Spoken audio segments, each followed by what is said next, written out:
Hi and welcome to another repaint video. I'm Hannah from Hoodles and I did my best. I just wanted to point it out because I know I said I would make a colorful doll this time and I did my best. Saturated colors, they're not really my forte. I'd love to make a neon raver insane in the membrane doll one of these days, but you know, here we go. I used Claudia Wolf for this partially because her smile is to die for. As usual, I start with cutting off her hair before I scrape it out of the plugs with a flat screwdriver. This hair was so sticky and the screwdriver has been through some serious stuff in its life, so, well, that's why I use it for this, so that's okay. The head had like a bump in the back, I don't know if you can see it, it's like a huge indent. After scraping the hair out, I cut the head open to remove the rests with a pair of pliers. While doing that, I pondered how to fix the indent. I was thinking of reinforcing it somehow, but then I decided to try heat first, it's easier, so heated it up with my hairdryer and poked it with a pencil while it cooled, and honestly, it worked pretty well. I decided to cut the ears off because they didn't fit my concept. What should I do with all these ears anyway? It feels like a waste to throw them away. Here I'm using superglue to close the gap, then more superglue and some fabric to cover the holes. If I don't do this, the glue will leak out of them after rerouting, and speaking by experience, that's quite a sticky situation. Pun intended, haha, I need friends.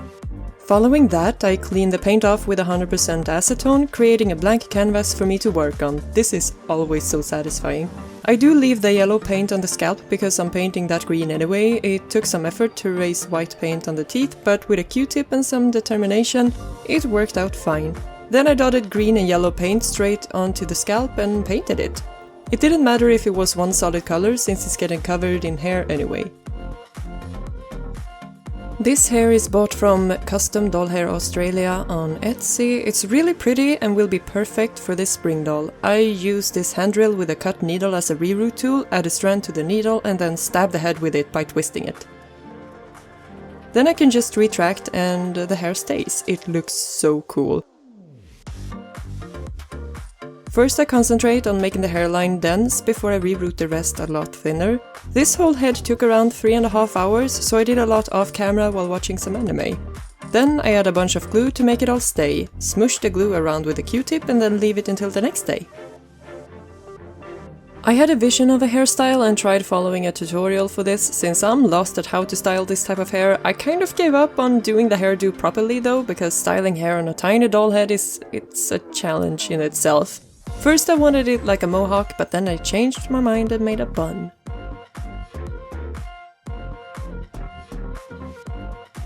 I was having serious doubts at this point, but trust the process, we need to trust the process. I cover the hair with some fabric and some needles before spraying with a layer of Mr. Super Clear. I start off drawing lines, setting the base for the face up. This custom is inspired by deciduous trees, you know, the fluffy ones with leaves that fall off every once in a while. In Swedish we call them all lövträd, while the coniferous ones are called barrträd. One of the few times that Swedish actually makes sense to me. For example, in Swedish this word can mean either the thought or the tank, and this word either Santa Claus or the plot. It depends on how you pronounce it. I am curious to know, does your language have those too? Anyway, here I'm using red soft pastels to blush. I love blushing the nose, it looks so cute. Then I went in with pink. This is one of the few times that I tried some type of actual makeup with those yellow lines, and I think it looked cute in the end. Then she got some face tattoos, some green vines and flowers. Usually I find it hard to get the pencils opaque on Claudine and Claudia, but this time it worked out fine. I have no idea why though. The second layer, built in colors, I wait with painting the teeth until I'm done with the lips, otherwise the pastels will just turn the teeth pink. Been there, done that. Here I'm using a dark blue pastel to shade some parts of the face, then I go back to add more pink to the cheeks and some dark contour before I start working on the eyebrows.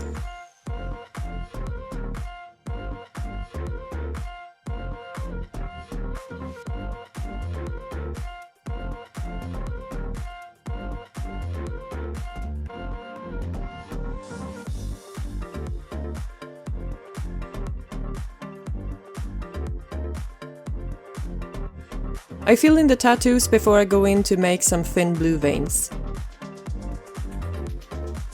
Third layer, more building colors, but I also started working with acrylics. The yellow pencil didn't really create the bright yellow that I wanted. I used the Army Painter acrylics, they are so nice to work with.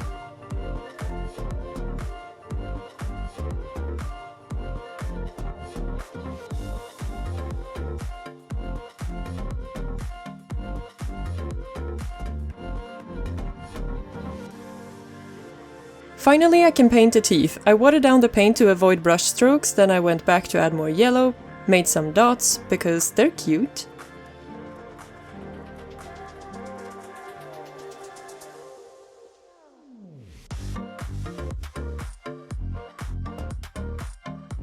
I also worked on her lashes before I used some brown pastels and water to create shading on the teeth.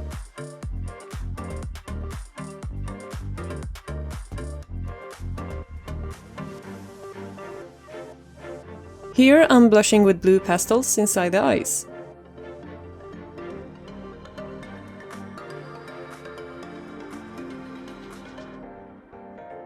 To fill in the tattoo some more, I used a bit of water and a watercolor pencil.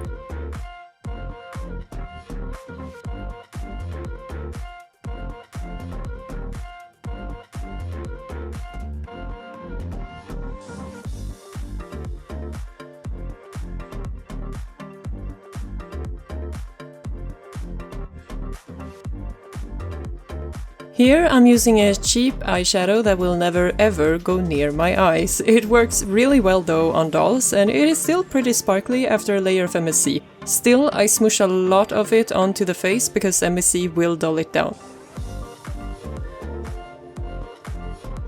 Fifth layer, I'm creating a gradient this time on the lashes, first with some regular base green, then by adding more and more white, moving towards a lighter green.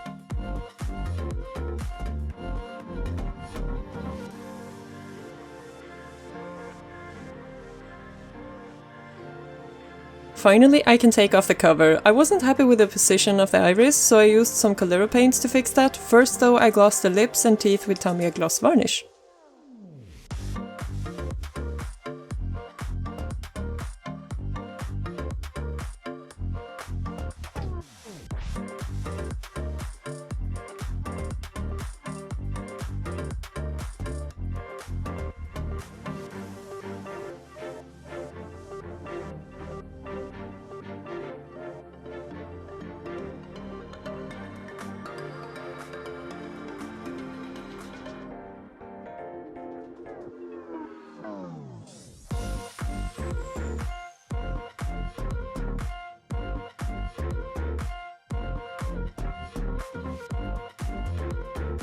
I bought some kind of leaf twine thing for her and I used some to decorate her hair, then I painted some gold on the leaves.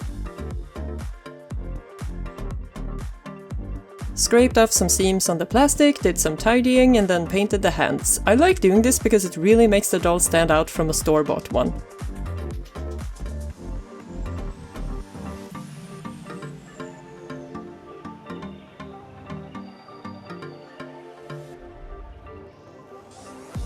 Seeing the hands like this felt really weird until I saw that the hands are on the wrong sides. Then I made a pattern. Claudia has a different body shape than regular Monster High, so I didn't have a pattern that I thought would fit, therefore I made my own. Same procedure as always, masking tape, permanent marker, cutting and tracing.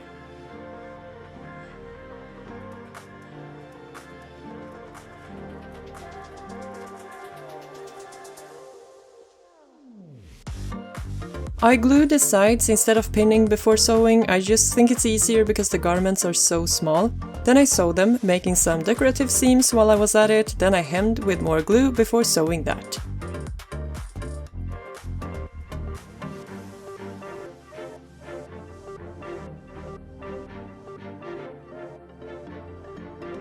I wanted a fluffy balloon skirt, so I cut out a rectangle and folded it in half, then I gathered it before I glued it.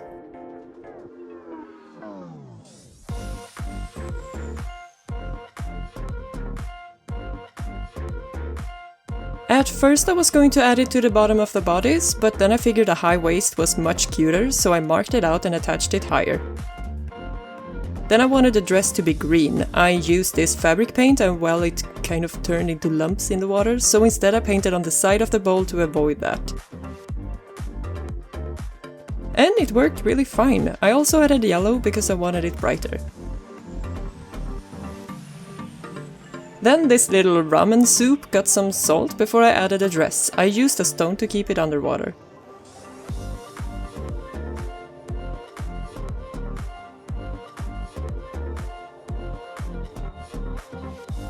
Looks sort of poisonous.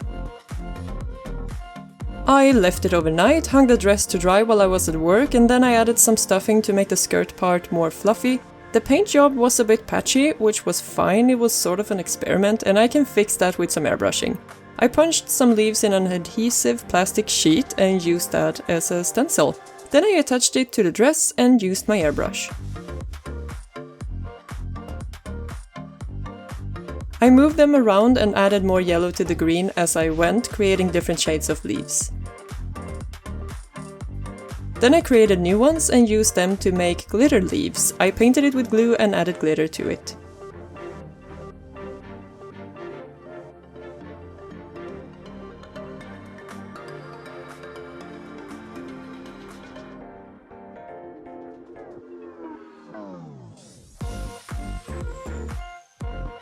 Unfortunately, the glue dried white, so I had to paint it with some green acrylics. Then, to make the glitter stay put, I paint the leaves with some gloss varnish. I also wanted some kind of 3D effect, so I punched some more leaves out of cardboard. Then I gave them some structure on a piece of foam. It really gives them life, the difference is huge.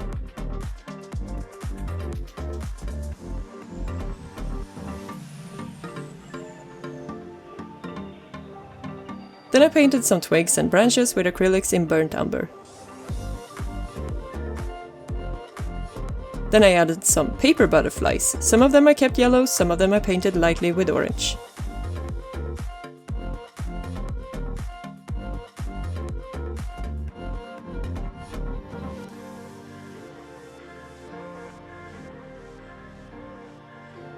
The hem looked boring, so I sewed some of the earlier leaf twines onto it. It was a mess, and the thread was misbehaving, but it was worth it in the end.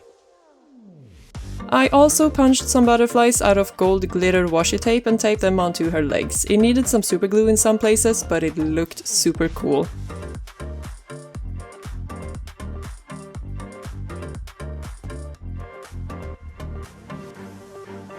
I love adding tiny details.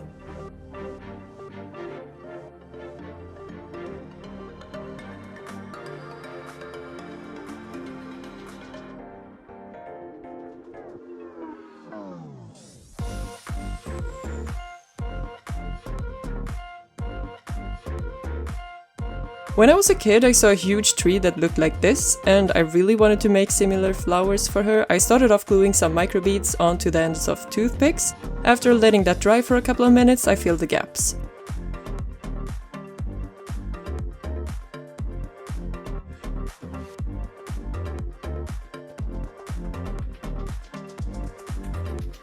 Then I painted them yellow before painting them with Liquitex gloss varnish.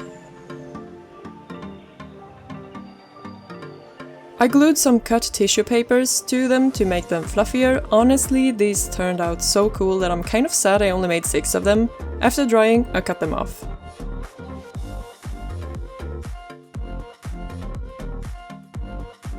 I super glued a piece of thread on them before I did this, adding more glue and some green glitter, and yes, now this stuff is all over my house. Still worth it. Then I sewed them onto the dress.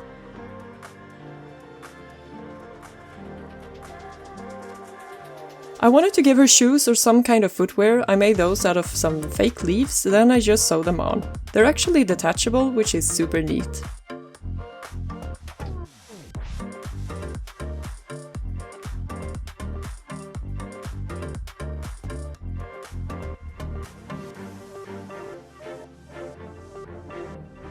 The edges of them got some golden acrylic paint, partially for decoration, partially for the edges not to fray. Then I added some tiny buckles.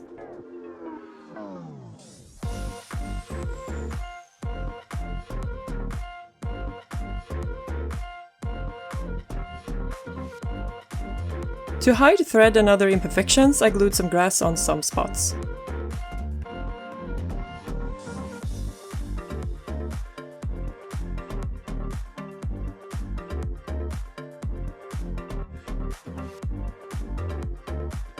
And there we go! My first part of the spring thing is done. Next is making my coniferous lady, and boy do I look forward to making that one. She is going to be a punk rocker. Since I'm doing a collaboration with another artist at the end of the month and my stomach flu messed with my schedule, I'll first make the coniferous doll and then make one video of the two familiars. That means a double giveaway on my Patreon. With that being said, I'd like to welcome my newest Patreon, Lynn. Hi! And I'd like to say thank you to all my Patreons. I'm still honored and a bit baffled and at times really speechless. Thank you so much.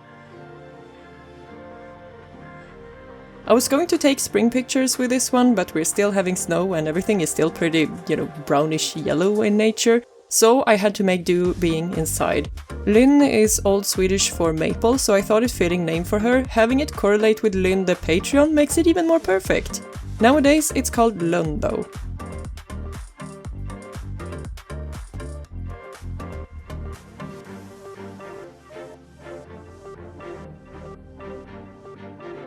So I started with this and ended up with this. I love her, she's so cool. I think her face up is my favorite part.